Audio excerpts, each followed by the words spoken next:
Hermanos y hermanas, el Señor esté con vosotros. Lectura del Santo Evangelio según San Marcos.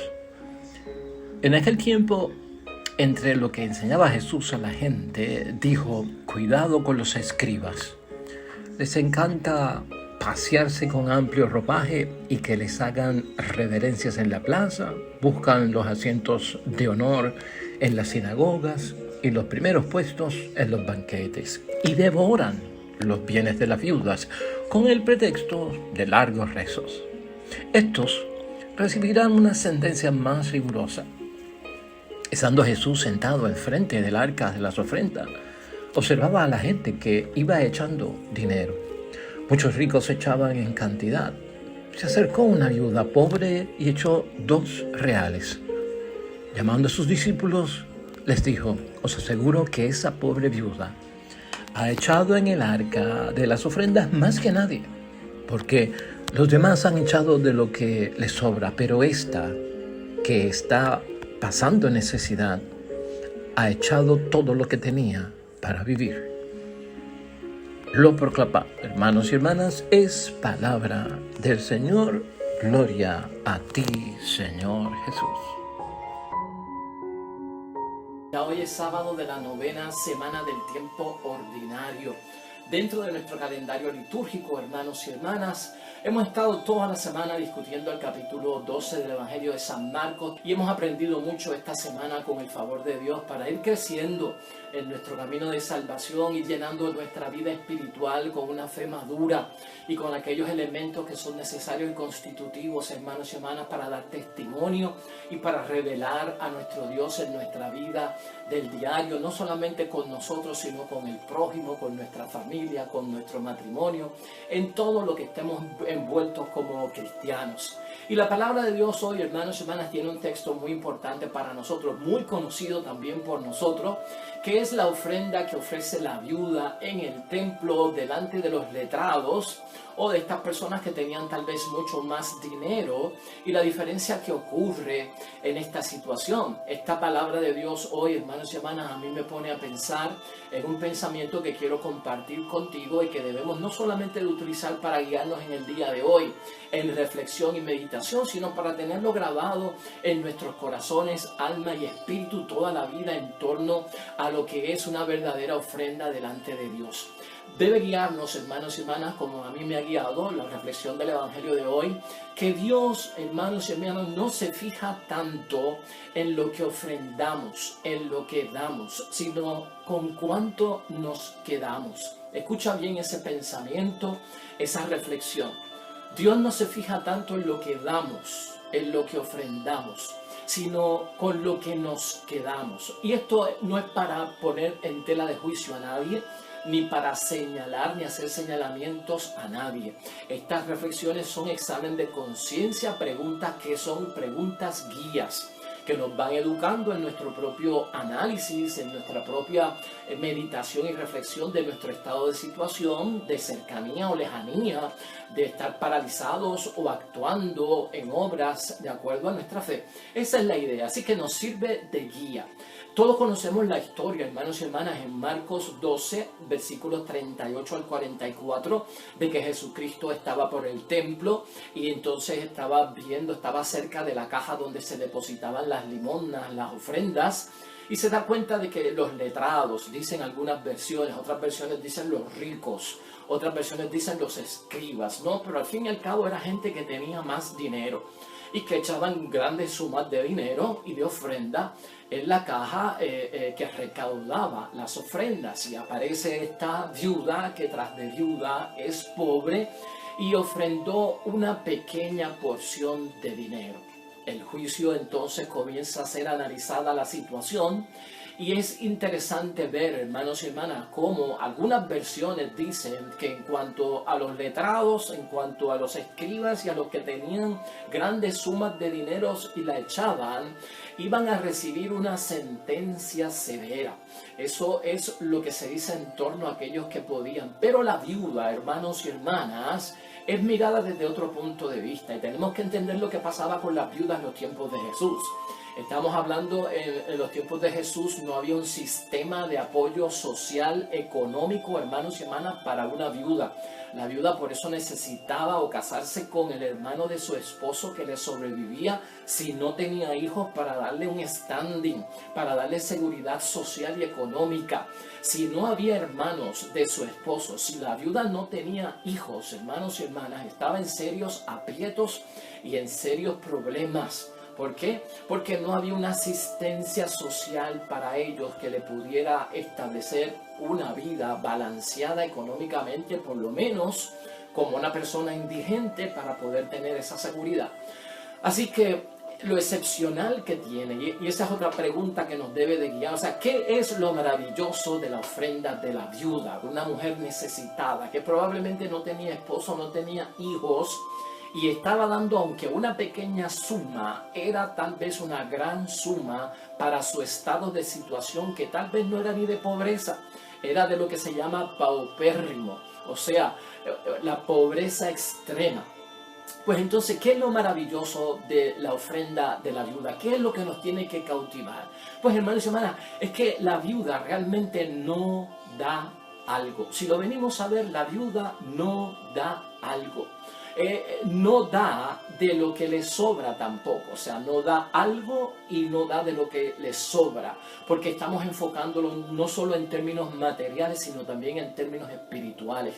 Lo genial, maravilloso, lo que nos suspende a nosotros a observar a la viuda es que la viuda lo que tiene para vivir es lo que ofrece. La viuda, hermanos y hermanas, en otras palabras, cautiva a Cristo porque se ofrece ella misma. Esto va de una ofrenda material, de una ofrenda metálica, de una ofrenda de dinero, al punto de un ofrecimiento de mi vida.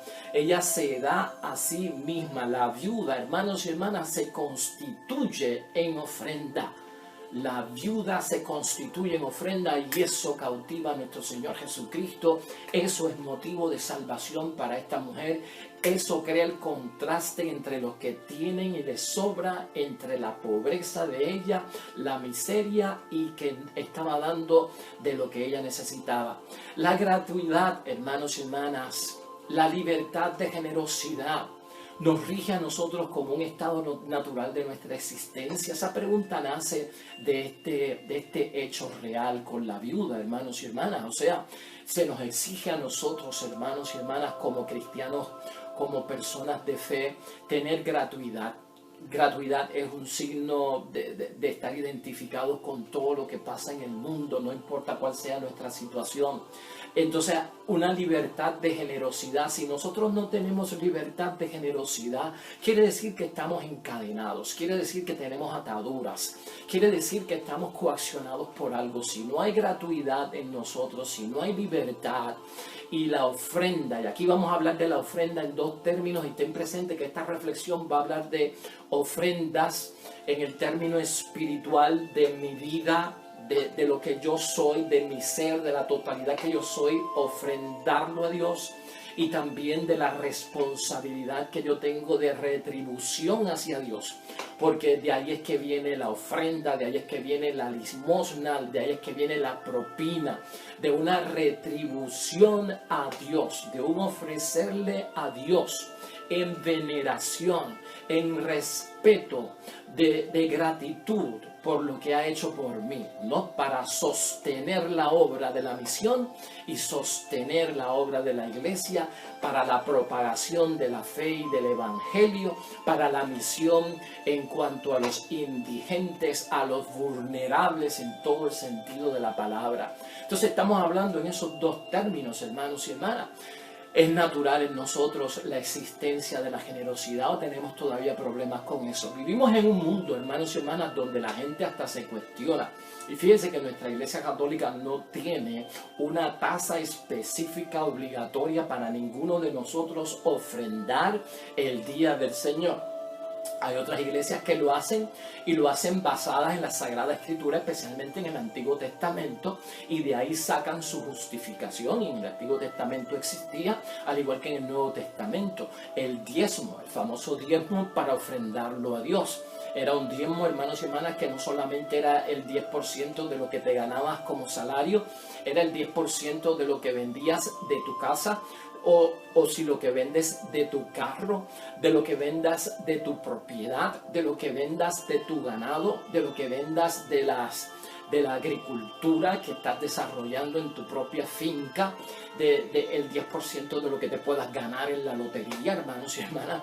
Todo eso corre desde ese punto de vista, hermanos y hermanas. Y entonces en otras iglesias hay una tasa específica de un 10% que se le exige a los fieles para que puedan contribuir, retribuir a la obra de Dios.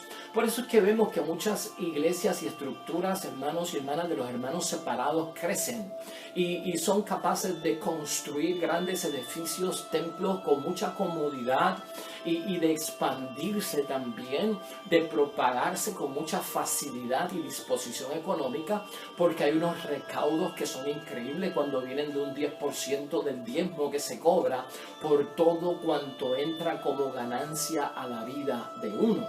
Y por el otro lado, en la Iglesia Católica, al no tener una tasa específica, sino que prácticamente no es una ofrenda lo que nosotros echamos, es prácticamente una limosna o una propina. Porque cuando hablamos de limosna y cuando hablamos de propina, limosna, hermanos y hermanas, significa poco dinero, o sea, una chavería. Eso es lo que significa limosna o propina. Eso es lo que significa limosna, propina, una chavería. Pero cuando se habla de ofrenda como retribución a nuestro Dios, hermanos y hermanas, se tiene que hablar de una ofrenda que es generosa y que es de gratuidad por servicio que he recibido y por servicio que se va a dar. Nosotros no lo tenemos en la iglesia y por eso es que tenemos que tener kioscos, por eso es que tenemos que tener sorteos, por eso es que tenemos que tener algunas actividades para recaudar dinero. Y mientras nosotros vendemos alcapurrias y bacalaitos en un kiosco y sacamos en un fin de semana $150 con ese kiosco para las reparaciones y las nuevas estructuras y la compra del terreno, pues sacamos semanalmente $150 o $200 en el kiosco. Nuestros hermanos separados sacan miles de dólares en la semana porque están retribuyendo, porque están pagando su diezmo. Y estas cosas hay que aceptarlas, hermanos y hermanas, y esa es la verdad. A veces la generosidad nuestra como pueblo se nos olvida. A veces damos pensando más en cuánto nos vamos a quedar que en cuánto vamos a dar. Y por eso es que te digo que nuestra reflexión se mueve en torno a esto, ¿no?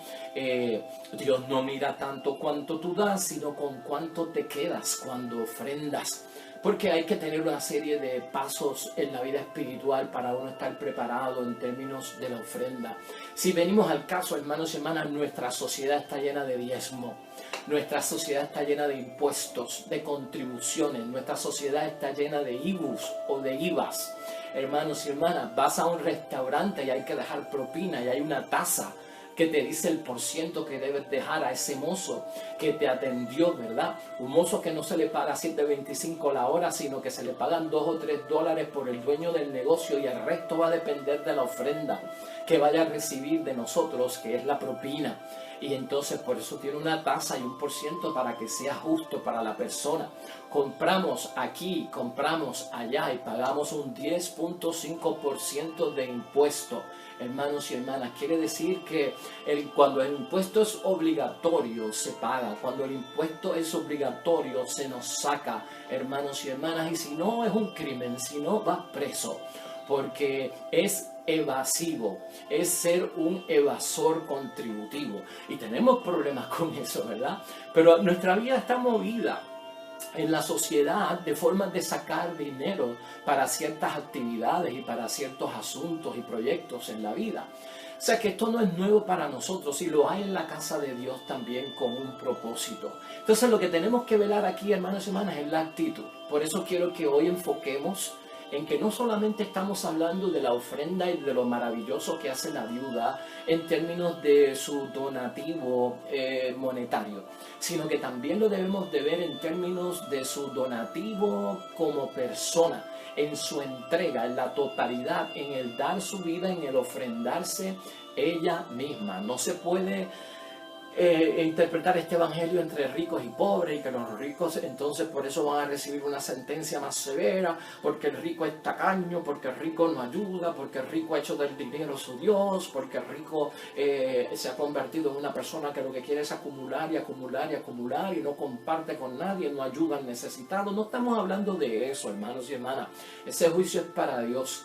Aquí no nos compete la situación de pobres y ricos. Aquí la situación que nos compete a cada uno de nosotros, de bautizados, cristianos, los que creen en Cristo, los que siguen a Cristo, los que viven de acuerdo a las exigencias evangélicas y el mandamiento de Dios. Entonces, hermanos y hermanas, abundando un poquito, ¿qué dice la Biblia en términos de lecciones acerca de las ofrendas o de cuando ofrendamos algo, ¿no? ¿Cómo quiere la Escritura que nosotros nos la ingeniemos, si pudiéramos poner desde ese punto de vista, para dar algo? Porque eso es lo que hace la viuda.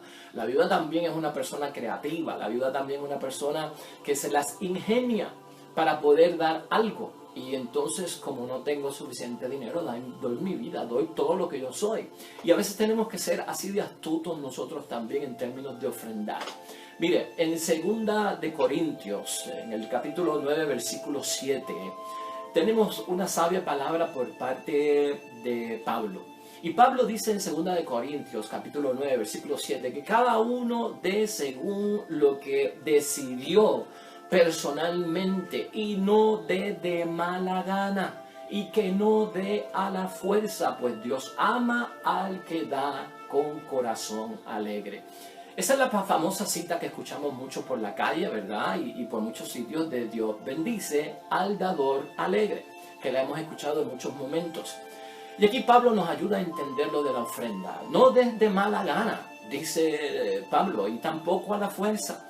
Porque el que da de mala gana, hermanos y hermanas, qué bien está haciendo si no sale de mala gana.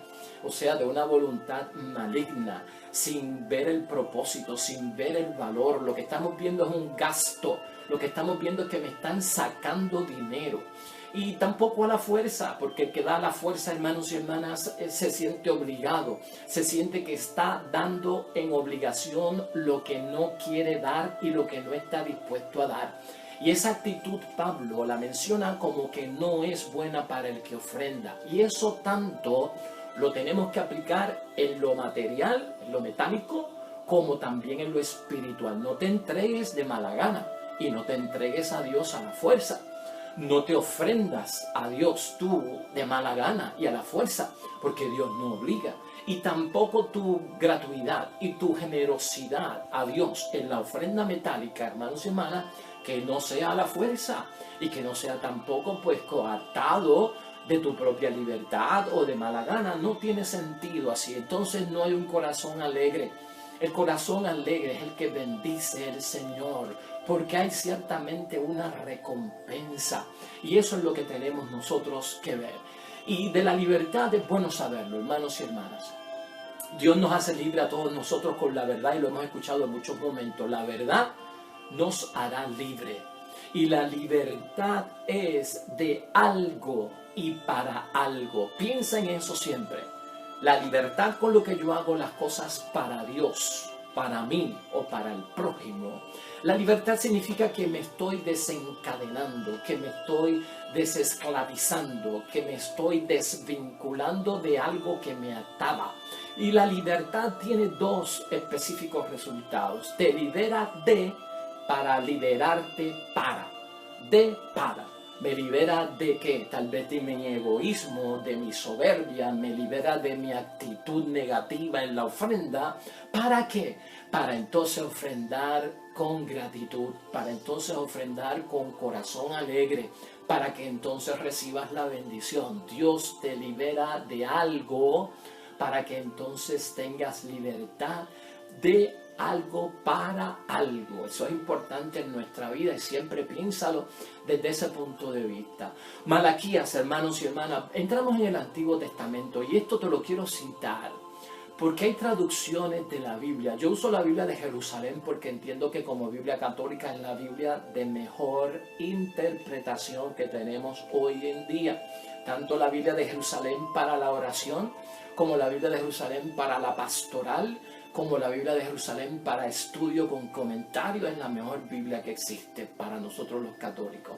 Pero también comparamos con otras versiones que corren en el mundo porque las usamos porque nos dan más detalles de vocabulario, de palabras griegas y entonces podemos entender mejor en estudio lo que dice la palabra. Y Malaquías, hermanos y hermanas, dice en otras palabras, en otras versiones, en otras interpretaciones de la Biblia, lo que dice es que no se le puede robar a Dios. Cuando habla del diezmo, cuando habla de la ofrenda, es tan fuerte lo que dice Malaquías, que hay versiones que dicen, y están escritas, que no podemos robarle a Dios cuando se habla del diezmo.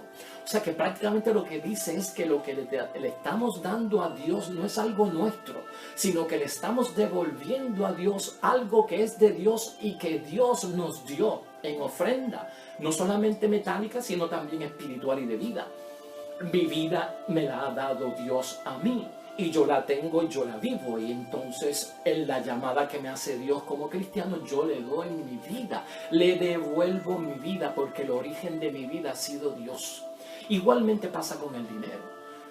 Malaquías entiende que la gente ha recibido el dinero de parte de Dios y en el diezmo lo que hace es que le devuelve a Dios el dinero que Él le ha dado con su favor, y el que no lo haga le roba a Dios. Aquí la versión de Jerusalén dice engañar, no dice robar. Pero ¿qué nos dice Malaquías en el capítulo 3, versículos 7 al 10? Pues habla de aquellos que esperan, hermanos y hermanas, favores materiales como recompensa por su devoción y que desean que se les premie por no haber hecho el mal. Malaquías es muy bueno, es un libro corto que todos deberíamos leer, porque nos habla de eso. Yo creo que es importante que lo tengamos aquí presente. Habla de aquellos que están esperando favores materiales de parte de Dios como recompensa por la devoción y desean que sean premiados por no haber hecho el mal. Y entonces Malaquías habla con esa gente y les habla directo y les dice: no se puede engañar a Dios. Aquellos que esperan favores, si no los reciben, Malaquías lo que pregunta es: ¿estarán engañando a Dios? ¿Le estarán robando a Dios? Y entre los ejemplos que le da el del diezmo y le da el de la ofrenda, y por eso es que algunas otras versiones dicen robar. Y escucha lo que dice Malaquías en esa palabra de Dios que te he citado. Pero ustedes preguntan: ¿por qué tenemos que volver? ¿Puede acaso un hombre engañar a Dios o robarle a Dios? Pero ustedes me están engañando, o sea, ustedes me están robando, dicen algunas versiones. Ustedes dirán: ¿en qué cosa te hemos engañado? ¿En qué te hemos robado, Yahvé? Pues con los diezmos y los tributos sagrados. Por eso los maldigo a todos ustedes, israelitas, que son unos tramposos. Entreguen pues la 10ª parte de todo lo que tienen al tesoro del templo, para que haya alimentos en mi casa. Traten después de probarme, dice Yahvé de los ejércitos, para ver si les abro las compuertas del cielo o si derramo para ustedes la lluvia bendita hasta la última gota. O sea, si están esperando recompensa, si están esperando bendición, si hay engaño y robo, no vendrá. Eso es lo que dice el profeta. Eso es lo que dice Malaquías a su pueblo. Y es serio, hermanos y hermanas, porque a veces nosotros como que no medimos el impacto que tiene, hermanos y hermanas, el alcance que tiene lo que nos pide Dios en su palabra. Y por eso hemos discutido aquí en muchas ocasiones que ¿por qué no recibo la bendición? ¿Por qué no recibo la sanación? ¿Por qué no me está pasando lo bueno si yo hago esto y lo otro? Dios no pierde la memoria, hermanos y hermanas. Dios recuerda muchas cosas y sobre todo las promesas. Las promesas que uno le hace a Dios a veces uno se las olvida. Las promesas en desesperación que uno le hace a Dios, de situaciones difíciles, de situaciones de enfermedad, uno se entrega de una forma y dice tantas cosas a Dios que uno va a hacer y se las promete y después se les olvidan, hermanos y hermanas, a Dios no se le olvida. Y por eso Malaquías lo enseña como que es un engaño también. Se engaña a Dios, con ese olvido se engaña a Dios porque tú le prometiste. Acuérdate que Dios es un Dios de pacto. Somos de alianza, somos de consorcio, somos de contrato con Dios. Ustedes serán mi pueblo y yo seré su Dios. Entonces estas cosas no se pueden olvidar. Examen de conciencia, ¿por qué no recibo sanación? ¿Por qué no recibo bendición? ¿Se me habrá olvidado cumplir con algo? Estoy dando con corazón alegre, soy un dador alegre, un dador a la fuerza, o un dador incómodo, o un dador de mala gana. Esas cosas son las que hay que medir. En Hechos de los Apóstoles, hermanos y hermanas, seriamente, esto lo hemos visto en Hechos de los Apóstoles durante esta semana, la semana de Pascua, el tiempo de Pascua. En Hechos capítulo 4, versículos 1 al 10, se nos habla a nosotros del fraude de Ananías y de Zafira, que termina con la muerte. Yo no sé si tú has leído, has tenido la oportunidad de leer esto en términos de la ofrenda. ¿Qué nos dice? Nos impacta la muerte de estos dos esposos, de Ananías y Zafira. Ya estamos hablando que murieron por haber engañado a Dios en la ofrenda. Los que desean una larga vida, hermanos y hermanas, para vivir con el dinero, para sacarle jugo a la vida y quedarse con su ganancia, y piensan que tienen derecho a una larga vida, a veces se llevan una sorpresa, porque esto demuestra la ignorancia que tenemos de las cosas de Dios. A veces la forma de ofrendar está porque con lo que nos quedamos es para gastarlo en la larga vida que yo quiero, gastarlo en la vida de lujo que yo quiero para el mañana, sin saber que a veces, hermanos y hermanas, sin darnos cuenta, la vida es imprevista y súbita la muerte. La muerte sorprende a uno, tengas tus planes o no tengas planes, tengas dinero para gastar o no gastar, y no simplemente porque en una enfermedad me puede dar a los 75 años, y era cuando yo pensaba entonces irme a viajar y a gastar el dinero, o a los 50 años guardé todo este dinero para entonces irme a vivir de mi retiro y pasarla bien, y de repente imprevisto, súbitamente una enfermedad, algo terminal, una desgracia y hasta la propia muerte. Entonces Dios sabe el tiempo, hermanos y hermanas, que nosotros vamos a vivir desde que nos llama a la vida, hasta que nosotros encontramos la muerte. Dios lo sabe, así que el que ofrenda debe saber que debe darle a Dios en todo tiempo, sin pensar en que debo de guardar un montón de dinero porque yo voy a disfrutar de mi larga vida. ¿Qué pasó, hermanos y hermanas, en términos del fraude de Ananías y de Zafira? Te lo leo rápidamente porque es interesante que lo sepas. Otro hombre llamado Ananías, de acuerdo con su esposa Zafira, vendió también una propiedad, pero se guardó una parte del dinero, siempre de acuerdo con su esposa. La otra parte la llevó y la entregó a los apóstoles. Se quedó con una parte y otra parte se la llevó a los apóstoles. Pedro le dijo a Ananías, ¿por qué has dejado que Satanás se apoderara de tu corazón? O sea que Pedro entiende que entró Satanás. Te has guardado una parte del dinero. ¿Por qué intentas engañar al Espíritu Santo? Podías guardar tu propiedad y si la vendías, podías también quedarte con todo. ¿Por qué has hecho eso? Nos has mentido. No has mentido a los hombres, sino a Dios. Al oír Ananías estas palabras, se desplomó delante de Pedro y falleció. Hermanos y hermanas, un gran temor se apoderó de cuantos le oyeron. Se levantaron los jóvenes, envolvieron su cuerpo y lo llevaron a enterrar. Unas 3 horas más tarde, llegó la esposa de Ananías, que no sabía nada de lo que había ocurrido. Pedro le preguntó, ¿es cierto que vendieron el campo en tal precio? Ella respondió, sí, ese fue el precio. Y Pedro le replicó, ¿se pusieron entonces de acuerdo para desafiar al Espíritu Santo? Se pusieron entonces de acuerdo para desafiar al Espíritu del Señor. Ya están a la puerta los que acaban de enterrar a tu marido y te van a llevar también a ti. Y al instante Safira se desplomó a sus pies y murió. Hermanos y hermanas. O sea que Pedro entiende, hermanos y hermanas, Pablo entiende aquí en 2 de Corintios que hasta Satanás se mete en todo esto para nosotros no pagarle la retribución que Dios se merece. Hasta pecamos contra el Espíritu Santo, engañamos o tratamos de engañar al Señor, pero Dios lo sabe todo. Y es lo que tenemos que tener en mente cada uno de nosotros. La vida, hermanos y hermanas, es un soplo. Y la vida, aunque para nosotros parezca que 100 años es bueno vivirlo, es bien corta.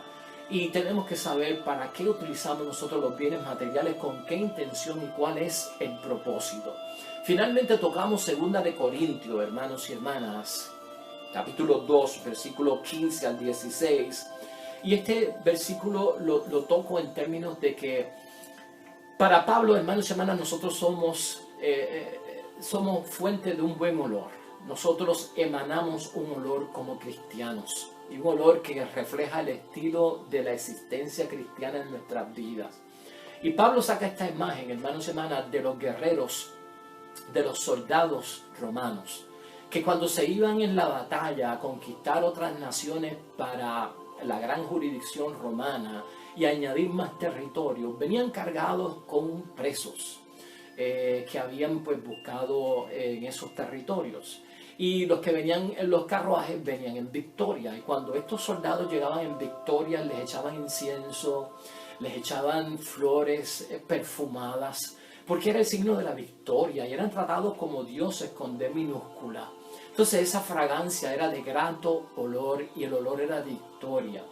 Pero para los que eran encarcelados y tomados como rehenes o presos o prisioneros, el olor era olor de muerte.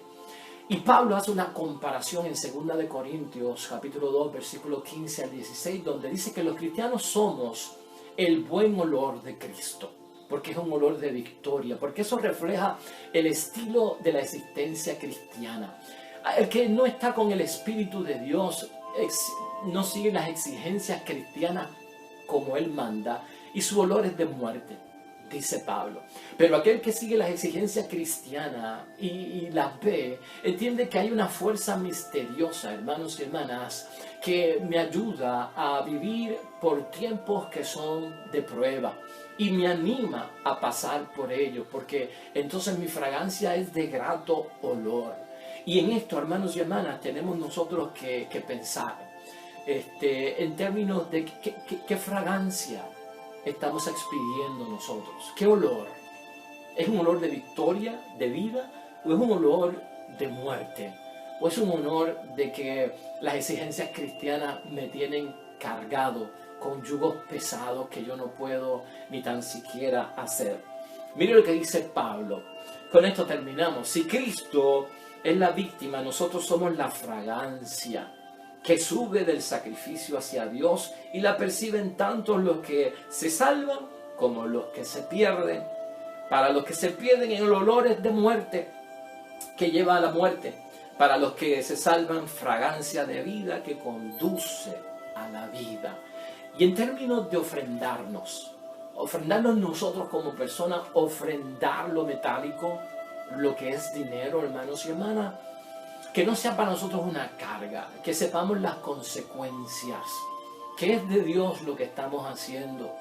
La pregunta final para mí sería, hermanos y hermanas, ¿quién de nosotros está a la altura de la viuda? Examen de conciencia. ¿Quién de nosotros está hoy día a la altura de la viuda?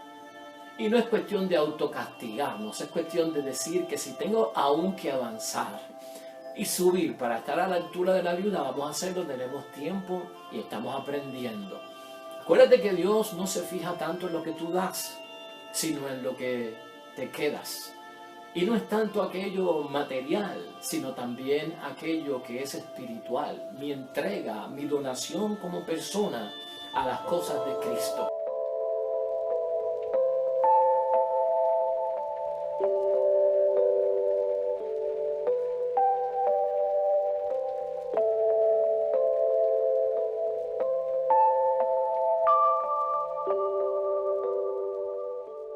Hermanos y hermanas, el Señor esté con vosotros. Bendición de Dios Todopoderoso, Padre, Hijo y Espíritu Santo, descienda sobre ustedes y permanezca para siempre. Regresamos mañana, nuevo Evangelio y meditación de la palabra de Dios. Todo cuanto hagas hoy junto a los tuyos para la gloria y la honra de nuestro único Dios, hermano y hermana, te va a ir bonito en el nombre de Dios y más todavía bendecido.